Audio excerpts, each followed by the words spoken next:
यहाँ का इतिहास है जो उल्लासनगर में वर्ल्ड फेमस है कालानी का। 90 के दशक में क्यूटी बोलती थी कालानी की एक दबंग नेता के रूप में, पप्पू कालानी जी जो दबंग नेता के रूप में जाने जाते हैं।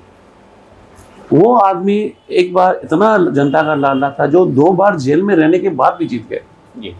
ये एक विश्व रिकॉर्ड है। As a journalist, as a समाज सेवक, एज ए उल्लासनगर वासी बनके मैं कहीं जाता हूँ या कहीं उल्लासनगर को रिप्रेजेंट करता हूँ तो वहां पे पहले पूछा जाता है पप्पू कालानी जी का क्या हाल है, वो आजकल क्या कर रहे हैं, उनका क्या चल रहा है। तो हमें भी एक गर्व फील होता है। 2014 जहाँ एक और मोदी लहर थी, अमित शाह जी यहाँ पे उनके लिए एक चुनावी सभा करने आए, उसके बाद भी जनता ने कुमार को नकारा।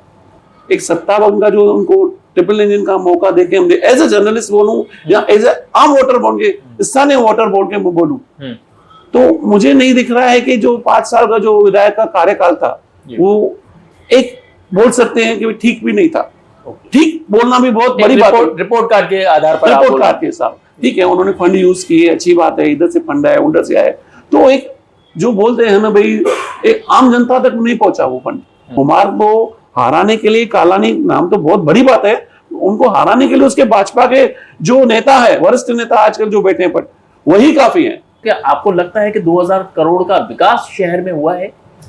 2000 करोड़ का, 20 करोड़ का भी हमें नहीं दिख रहा है। लोकल उनके एसीबी डीसीबी पीआई तक नहीं सुनते हैं। उनको लेटर निकालने की जरूरत क्या आमदार को? उसके तो एक फोन कॉल में होना चाहिए ना। ये नेतृत्व का फेल्यूर है, ये नेतृत्व पब्लिक जनता नहीं चाहती है। उल्लासनगर का बाप कालानी था जो सबका बाप बन के बैठा रहता था, जो सुविधाएं सबको घर तक होती थी। भाई कालानी है तो हमको किसी को देखने की जरूरत नहीं, भले बोलते हैं गुंडा है, ठीक है, ऐसा गुंडा तो हमको चाहिए ना भाई। एक बाप ऐसा चाहिए जो सबका बाप हो।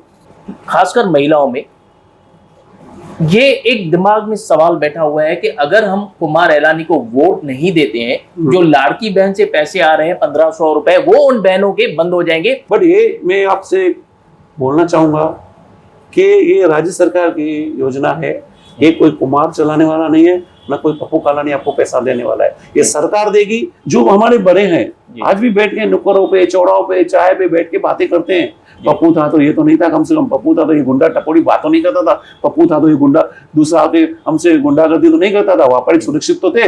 अच्छे नेता को वोट दो, अच्छा वोट निकालो, पर वोट दो, पर ऐसा नेता को दो, एक बाप बनाओ, एक बाप बनाओ। ऐसे नहीं जिसको बाप बनाओ वो अपने 10 बाप बना के काम करता रहे तो भी काम ना हो। एक बाप बनाओ जो तुमको अपना बच्चा समझ के काम कर सके, शहर को समझ सके, शहर को संभाल सके।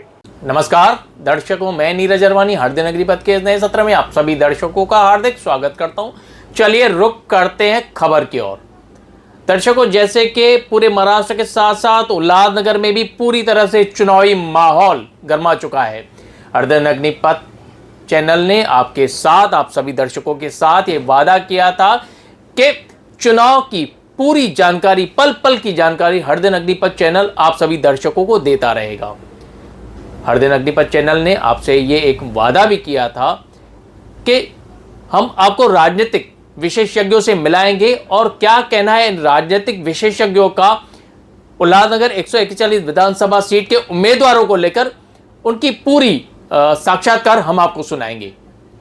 ऐसी ही एक मुलाकात हृदय नगरी पथ चैनल ने ली है उल्लासनगर के जाने माने राजनीतिक विशेषज्ञ, पत्रकार, संघर्ष सेवा समिति के अध्यक्ष पंजू बजाज जी से। क्या कहना है पंजू बजाज का इस पूरे चुनावी समीकरण को लेकर, आइए सुनते हैं।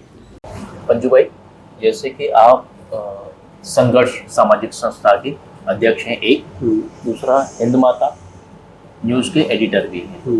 उल्लासनगर की राजनीति पे काफी बारीकी से आप नजर रखते हैं, काफी बारीकी नजर रखते हैं। जैसे कि 141 विधानसभा अब चुनाव काफी नजदीक है पूरे महाराष्ट्र में विधानसभा के। क्या लगता है आपको, किस प्रकार के समीकरण जो है बैठेंगे, कौन सा प्रत्याशी आज की डेट में आगे चल रहा है और किसके आगे चलकर जीतने की संभावना ज्यादा है? पंजू भाई, इस पूरे विधानसभा चुनाव को कैसे देखते हैं? जहाँ तक आपने उल्लासनगर की बात की, तो उल्लासनगर में हमें एक आपको महत्वपूर्ण, आपको तो जानकारी होगी, मैं आम दर्शकों को भी आपकी जानकारी देना चाहता हूँ कि उल्लासनगर में एक खाली 141 सीट ही नहीं आती है, उसमें 3 सीटें आती है। कुछ हिस्सा कल्याण का मिला के 1 सीट आती है, कुछ हिस्सा अम्बन उल्लासनगर 5 का मिला के सीटें आती है, बाकी 1 2 3 में आती है। और कुछ मारल की सीटें गांव में मिला के या कुछ एरिया बर्फ कामा मिला के 141 सीट आती है। जो राजनीतिक महत्व में आज के दिन में महाराष्ट्र में ये सीट पर सबकी नजर लगी हुई है, चाहे वो राष्ट्रवादी पक्ष हो, चाहे शिंदे गठ हो, चाहे उद्धव गठ हो, या देवेंद्र जी के भाजपा का गठ हो। इन पे प्रमुख क्यों है? क्योंकि पिछली बार यहाँ का इतिहास है, जो उल्लासनगर में वर्ल्ड फेमस है कालानी का। 90 के दशक में क्यूटी बोलती थी कालानी की एक दबंग नेता के रूप में, एक स्थानीय लोगों का तो लाडला नेता था, बट कुछ लोग उसको गुंडा बोलते थे, जिसकी वजह से उनके ऊपर केसेस हुए, कुछ आरोप लगे। हम वो बातों में न जाके आज के माहौल में जाएंगे। तो आज का माहौल ऐसा है, न वो पहले की दबंगगिरी थी, न कुछ माहौल था। अभी बीच में जो चुनाव हुए, जो कालानी जी, पप्पू कालानी जी, जो दबंग नेता के रूप में जाने जाते हैं, वो आदमी एक बार इतना जनता का लाडला था, जो 2 बार जेल में रहने के बाद भी जीत गए। ये एक विश्व रिकॉर्ड है। नेल्सन मंडेला जी थे, यूएन के जो अध्यक्ष भी बने बाद में, वो भी जेल में रह के जीते थे, पर उनसे ज्यादा वोटों से जीतने वाले पहले आदमी पप्पू कालानी है। वो आदमी के जो किए हुए काम है, जो छाप है, वो उल्लासनगर में आज भी विश्व प्रसिद्ध है। यहाँ के उल्लासनगर ही नहीं, आज भी हम राजनीति में as a journalist, as a समाज सेवक, एज ए उल्लासनगर वासी बनके मैं कहीं जाता हूँ या कहीं उल्लासनगर को रिप्रेजेंट करता हूँ, तो वहां पे पहले पूछा जाता है पप्पू कालानी जी का क्या हाल है, वो आजकल क्या कर रहे हैं, उनका क्या चल रहा है।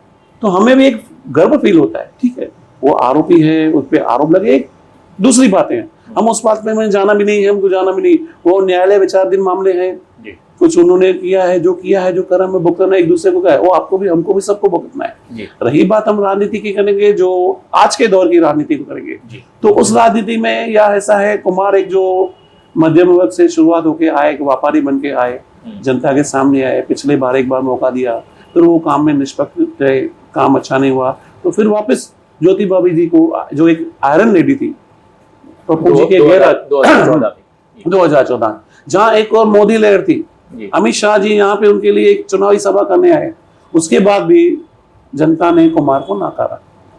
उसके बाद ही कुमार ने कुछ मुद्दे उठाए, कुछ कालानियों की जो नेगेटिव्स थी, जो एंटी इनकम्बेंसी थी, या कालानी महल में समर्थक नहीं मिलना, समर्थन लोगों को, सिंधी व्यापारियों को एक रेस्पेक्ट नहीं मिलना, बिल्डिंग के मुद्दे थे, पप्पू जी जेल में थे, उसके बाद कोई उनको संभालने वाला नहीं लगा, एक लावारिस शहर हो गया, चेहरा नहीं था, नेता के रूप में कोई चेहरा नजर नहीं। तो कुमार को एक बार फिर जनता ने उनको मौका दिया, 2019 में दिया। 19 में मौका आने के बाद ठीक है, 2 साल तक सरकार उनकी नहीं थी, बट उनके बाद 3 साल 2.5 साल उनको मौका मिला, जो डबल इंजन की सरकार बोली जाती है। यहाँ पे तो ट्रिपल इंजन है, उनकी वाइफ भी महापौर बनी, वो भी बनी भले कालानी के समर्थन में, दिखावे के लिए ये लोग अलग हैं, झगड़े हैं इनके हैं, पर जब सत्ता आती है तो सब एक हो जाते हैं। महापौर पंचम कालानी जी भी रही, कालानी की बहू थी, अहलानी की वाइफ भी रही, मीना अहलानी जी रही, वो भी कालानी है। तो उस टाइम उनका झगड़ा नहीं था। अभी जो चुनाव है तो झगड़े हैं, वो ठीक है, वो चलते हैं 10 दिन 15 दिन, होना भी ऐसे ही चाहिए भाई। राजनीतिक झगड़ा होना चाहिए, व्यक्तिगत झगड़े नहीं होने चाहिए वो चीजों में। आज जो उल्लासनगर है, जो बहुत सारी चीजों में हम उद्योगपति हैं, आज हमारे उद्योग खत्म हो चुके हैं। कहा जाता है महाराष्ट्र के उद्योग गुजरात जा रहे हैं, पर वो बात तो छोड़िए, गुजरात से भी कई उद्योग उल्लासनगर आते हैं। गुजरात की कंपनियां यहाँ पे प्रोडक्ट बनाती है, अपनी बायो कंपनी बना के उनसे प्रोडक्ट बनाती है, लीगल काम करती है। आज वो ठप हो चुका है। क्यों? पानी की सुविधा नहीं, लाइट के लिए सुविधा नहीं, इतनी महंगी लाइट चल रही है, रोड की सुविधा नहीं, ट्रांसपोर्टेशन उसके लिए महंगा होता जा रहा है, ट्रैफिक की समस्या है, लॉ एंड ऑर्डर खराब है, हर दूसरे दिन चौथे दिन मर्डर है, रेप हो रहा है, या कहाँ भी सिस्टम जो है कंट्रोल पे नहीं हो रहा है। एक सत्तावन का जो उनको ट्रिपल इंजन का मौका देके हम एज ए जर्नलिस्ट बोलूं या एज ए आम वोटर बोल के, स्थानीय वोटर बोल के बोलूं, तो मुझे नहीं दिख रहा है कि जो 5 साल का जो विधायक का कार्यकाल था, वो एक बोल सकते हैं कि ठीक भी नहीं था। ठीक बोलना भी बहुत बड़ी बात है, रिपोर्ट कार्ड के आधार पर, रिपोर्ट कार्ड के हिसाब, ठीक है, उन्होंने फंड यूज किए, अच्छी बात है, इधर से फंड आया, उधर से आया, तो एक जो बोलते हैं ना भाई, एक आम जनता तक नहीं पहुंचा वो फंड। वो पहुंचा कहाँ पहुंचा? कुर्सियों का बीच में मुद्दा उठा, शमशान घाट में हुआ, ठीक है, वहां भी जरूरत है हमें, वो चीजें भी हैं। हम जो शमशान घाट में यात्रा, लाश यात्रा करने जाते हैं, अंतिम यात्रा करने जाते हैं, तो वहां पे भी सुविधाएं नहीं थी, पानी की नहीं, बैठने के लिए, वो की है, अच्छी बात है। बट जो आम सुविधाएं, जो बुनियादी सुविधाएं, जो एक आमदार को चाहिए, एक लोकल कारपोरेटर की तरफ से जो काम करनी चाहिए, वो भी उनके कार्यकाल में नहीं हुआ। जो एक उनकी वाइफ थी महापौर बन के, उनके तरफ से भी कोई फंड ऐसा यूज नहीं हुआ कि हम बोल सके हाँ भाई ये मीना जी के कार्यकाल में काम हुआ है, ये भाई कुमार आनंद जी के कार्यकाल में काम हुआ है। वो कुछ भी नहीं दिख रहा है। हाँ दिख रहा है तो विकास उनके नेताओं का, उनके 2-4 बड़बोले नेताओं का जो आए दिन टांग खींचे रहते हैं। कुमार को हराने के लिए कालानी नाम तो बहुत बड़ी बात है, उनको हराने के लिए उसके भाजपा के जो नेता है, वरिष्ठ नेता आजकल जो बैठे हैं, वही काफी है। जनता तो उनको जवाब हमें तो अपनों ने लूटा। हाँ देखो, हम उसमें हमारा मतलब नहीं है, सब अपने ही है। कुमार भी अपना है, कालानी भी अपने आला नहीं है। एज ए वोटर बात की, एज ए जर्नलिस्ट बात की, क्योंकि मुझे दोनों आंखों से सबको देखना है। कुछ पक्ष हुए कालानी का भारी रहेगा, कुछ आलानी का भारी रहेगा। व्यापारी वर्ग में जो एक उम्मीद थी कि भाई पप्पू गुंडा है, कुमार को एक बार मौका देंगे, भाई अच्छा काम होगा, तो व्यापारी उनसे नाराज है। आज व्यापारी उनसे नाराज है, आज व्यापारी नाराज है, आज उद्योगपति नाराज है, उद्योग नाराज है। तो ये जनता सोच समझ के वोट करेगी। हम नहीं चाहेंगे कौन किसको करेगी वोट, हम जनता के मन टटोल सकते हैं, मन में बैठ के उनको डाइवर्ट नहीं कर सकते हैं। हम टटोल से पूछ सकते हैं बाबा आपके मन में क्या है, आप क्या चाहते हो, क्या देना चाहते हो, क्या जी मूलभूत सुविधाएं यस शहर से गुम हो लोगों में उस बात का भी काफी गुस्सा है। एज ए पत्रकार हम जब लोगों से मिलते हैं, लोगों से बात करते हैं, आप जैसे राजनीतिक विशेषज्ञों से, पत्रकारों से हम बात करते हैं, तो हर किसी के मन में एक दुख, एक पीड़ा, एक गुस्सा भरा हुआ है इस शहर में। और फिर एक वक्तव्य आना कुमार एलानी के मुख से कि मैं 2000 करोड़ का मैंने विकास किया इस शहर में, ये अपने आप में कहीं ना कहीं पंजू जी बहुत बड़ी बात हो जाती है और लोगों के मन और दुखी हो जाते हैं इन सब बातों से। क्या पहली बात तो मैं आपसे सवाल करूं, क्या आपको लगता है कि 2000 करोड़ का विकास शहर में हुआ है? 2000 करोड़ का 20 करोड़ का भी हमें नहीं दिख रहा है। दिख रहा है हमें, दिखाइए। As a journalist, as a समाज सेवक, एज ए आरटीआई एक्टिविस्ट बन के मैंने बहुत काम किया है, बहुत सारी चीज़ों की आरटीआई मैंने डाली है, बहुत सारे फंड देखे हैं। जो दिखावे तो गए हैं, 10 पैसे रुपए का काम नहीं हुआ, 20 रुपए का काम नहीं हुआ है, बिल पास हो चुके हैं। जो जबरदस्ती के बताए गए हैं, बाप दादाओं के नाम पे गेट बना रही है, जिनके बाप दादा को कोई जानता नहीं है, नेताओं को, जिन्होंने शहर के लिए कुछ भी उनका कुछ योगदान नहीं है, उनके नाम पे गेटें बनाई गई 20-20 लाख की, 25 लाख की। क्या जरूरत है? ये कौन सा सिस्टम है? शहर में वही आप 2 लाइन, 5 लाइन, 3 इंच की, 4 इंच की लाइनें डालो, पानी की कम से कम 50 घर, 100 घर को पानी तो आएगा। आज सिंधी समाज भटक रहा है, जो टैक्स पेयर लोग हैं, हम हाउस टैक्स भरते हैं, 1 साल 2 साल नहीं आता तो मनपा आके वहां खड़ी हो जाती है, बाबा आपका कुर्की निकालेंगे, जब्ती करेंगे। आज वहां पे पानी के लिए तरस रहे हैं। हम यहाँ के बोल सकते हैं ना कि हम लोग सिंधी समाज से आते हैं, हम सिंधी समाज पे, मैं जातिवादी पे नहीं जा रहा हूँ, बट एक जो पीड़ा है मुझे एक सिंधी होने के नाते, भाई हम सिंधी समाज होने के नाते, सबसे ज्यादा टैक्स पेयर होने के नाते, सबसे ज्यादा धंधा करने, उद्योग देने वाले, नौकरी देने वाले पाते और सपोर्ट करने वाले लोग, वो लोग आज हर चीज से वांछित है। कुछ भी उनको नई सुविधाएं मिल रही है। यहाँ तक लॉ एंड ऑर्डर सिस्टम नहीं है। यहाँ तक आमदार एज ए आमदार, एक तो हंसी की बात है, हंसी है, हमको हंसी आ रही है। हम किसी लॉ एंड ऑर्डर सिस्टम खराब होता है तो किसी सिस्टम के अधिकारी को कुछ कॉल करते हैं, मैसेज करते हैं, तो 10 मिनट में कार्रवाई होती है, 5 मिनट में, ज्यादातर 1 घंटे में कार्रवाई होती है। बट एक आमदार खुद गृह मंत्रालय को लेटर दे रहा है, यहाँ पे सिस्टम खराब है, यहाँ पे क्लब मटके चल रहे हैं, यहाँ पे लॉ एंड ऑर्डर नहीं, लॉटरी माफिया हो गए हैं, भारी हो गए हैं। हालांकि सत्ता भी उनकी, उसके बाद भी वहां से गृह मंत्रालय से लेटर आए, यहाँ पे लोकल उनके एसीबी, डीसीबी, पीआई तक नहीं सुनते हैं। उनको लेटर निकालने की जरूरत क्या आमदार को? उसके तो एक फोन कॉल में होना चाहिए ना। ये नेतृत्व का फेल्यूर है, ये नेतृत्व पब्लिक जनता नहीं चाहती है। यही आप चेंज करना चाहिए। 90 का दशक था तो उल्लासनगर का कालानी को वोट दिया था, तो उल्लासनगर का बाप कालानी था, जो सबका बाप बन के बैठा रहता था, जो सुविधाएं सबको घर तक होती थी। कभी हमने नहीं सुना था, हम तो बच्चे थे, छोटे थे, हमारा तो उस टाइम हो रहा था, तो हम देखते थे भाई कालानी है तो हमको किसी को देखने की जरूरत नहीं, भले बोलते हैं गुंडा है, ठीक है, ऐसा गुंडा तो हमको चाहिए ना। आज 100 गुंडों से हम वास्ता निपटते हैं, हम घर से निकलते हैं तो हमको डर लगता है। हम ऐसे जर्नलिस्ट भी, कल को कोई चर्सी गांजोड़ी तो नहीं निकल आएगा, कल को कोई आप है, कल को कोई ट्रैफिक वाला हो गया, मुझे उसको लूटेगा तो नहीं, 100-200 गाड़ी में चुप के पकड़ेगा तो नहीं, हमारी महिलाओं को, हमारे उसको, ठीक है, हमारे बच्चे हैं, छोटे हैं, गाड़ी नहीं चल रही, कानून हमारा, हम उस पर कुछ गलतियां हमारी भी हैं, बट उनको सुधारना चाहिए ऑफिसर को, सिस्टम को। अभी आपने बात की 90 के दशक की। हाँ, मैं वही बात पे आ रहा हूँ, कट हो रही है। 90 का दशक था तो एक गुंडा था ना, तो उसके नाम पे अभी तक उसको चलाते आ रहे हैं, गुंडा है, फैमिली ऐसी है, ये है, वो है, ठीक है, मानते हैं गुंडा है। तो ऐसा गुंडा तो हमको अभी चाहिए ना, जनता को चाहिए। 100 गुंडों से ज्यादा एक जगह मुंह मारने से, उनके आगे हाथ पैर जोड़ने से, डर के चलने से, एक गुंडा चाहिए ना, जो ऐसा आप चाहिए भाई, एक बाप ऐसा चाहिए जो सबका बाप हो। 90 के दशक में पंजू जी हम लोगों ने भी देखा है कि मंत्री है, केंद्रीय मंत्री, राज्य मंत्री, वो उल्लासनगर में आते थे।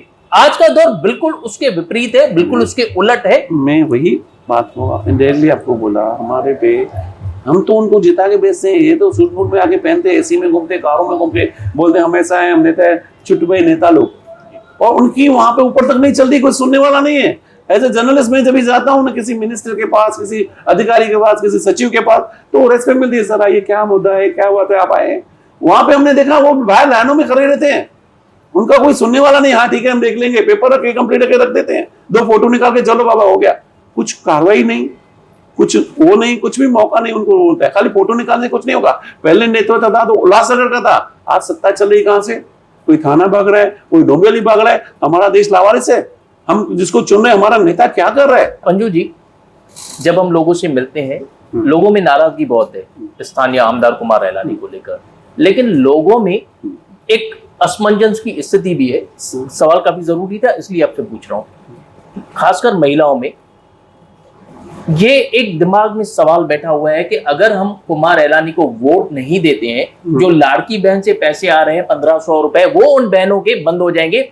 ऐसे महिलाओं के दिमाग में बिठाया जा रहा है कि कुमार हार जाएगा तो आपके 1500 रुपए नहीं आएंगे। एक नैरेटिव सेट किया जा रहा है उल्लासनगर की जनता के बीच में कि अगर कुमार एलानी हार जाता है तो पैसे उल्लासनगर की जनता को नहीं आएंगे। इसमें सच्चाई है क्या? कुमार एलानी जी हो या पप्पू कालानी हो, ये अपने जेब से पैसा नहीं देने वाले किसी को। जी, मेरा सवाल वही। हाँ, पैसे देंगे, सरकार देगी, सरकार हमको हमारे से पैसों से ही देगी, जो हम रेवेन्यू दे रहे हैं, जीएसटी दे रहे हैं, टैक्स भर रहे हैं, कुछ भी हम टैक्स पे रहे हैं, वही पैसे हमें योजनाओं के थ्रू, किसी के थ्रू हमें देती है। तो वो सरकार का दायित्व है, कौन से उसको क्या पॉलिसी चलानी है, किसको क्या पॉलिसी चलानी है।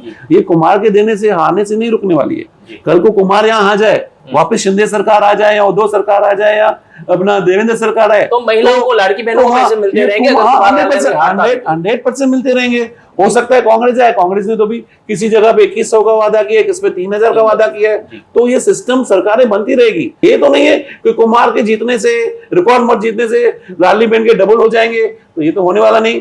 कुमार के हारने से हो जाएगा, वो नहीं, या पप्पू के जीतने से बंद हो जाएगा, ये तो होने वाला नहीं है। लाडली बहन एक सरकारी, राज्य सरकार की योजना है, वो सिस्टम चलने ही वाला है। आपके कहने का मतलब है ये जो योजना है वो सरकार, राज्य सरकार की, स्थानीय नेताओं का कोई भी योगदान नहीं। रही बात जो मेरा अनुभव है, या मेरा जो सक्रियता कह रही है पत्रकारिता की, या मैं जो मैं देख रहा हूँ, लाडली बहन में सबसे ज्यादा फायदा शिंदे जी को होने वाला है, क्योंकि उन्होंने, लोगों ने उनके बैठने पे, वो पायलट सीट पे वो बैठे थे, तभी वो योजना हुई।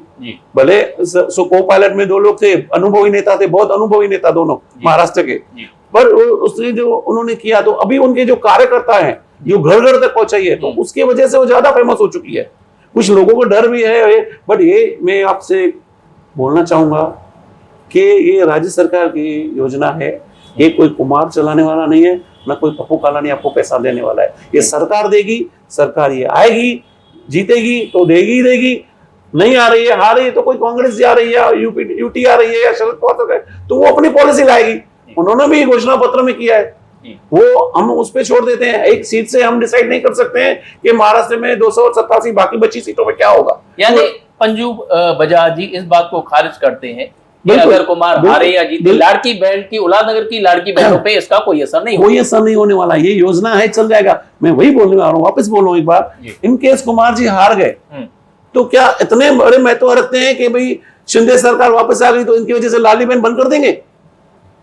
बंद कर देंगे? मैं आपसे पूछता हूँ, बंद करेंगे? क्यों बंद करेंगे? ये तो राज्य सरकार की है। मैं वही कहना चाहता हूँ, ये जो योजना है, ये कालानी की जेब से पैसा नहीं आने वाला है, न कि कुमार एलानी की जेब से पैसा आने वाला है। ये हमारी सरकार हमें ही अपने तरफ से पैसे दे रही है, जो हम किसी न किसी बहाने से गवर्नमेंट के रेवेन्यू पर पे करते हैं, जीएसटी पे करते हैं, इनकम टैक्स पे करते हैं, वाया जो सेंट्रल गवर्नमेंट कनेक्टेड होता है, बट बहुत सारी टैक्सेस हैं जो हम पे करते हैं, जी। रोड की टैक्स हो गई, आरटीओ में टैक्स भरते हैं, बहुत सारी जो हमें सुविधाएं मिलनी चाहिए थी, वो किसी न किसी बहाने जो सरकार नहीं पहुंचा सकती थी, या बीच में मध्यस्थता के जैसे दलाल लोग थे, खा जाते थे, डायरेक्ट नहीं आते थे। किसी जमाने में हमारे देश के प्रधानमंत्री राजीव गांधी जी ने बोला था, हम 100 रुपए दिल्ली से निकालते हैं तो 20 रुपए भी लोगों तक नहीं पहुंचते हैं।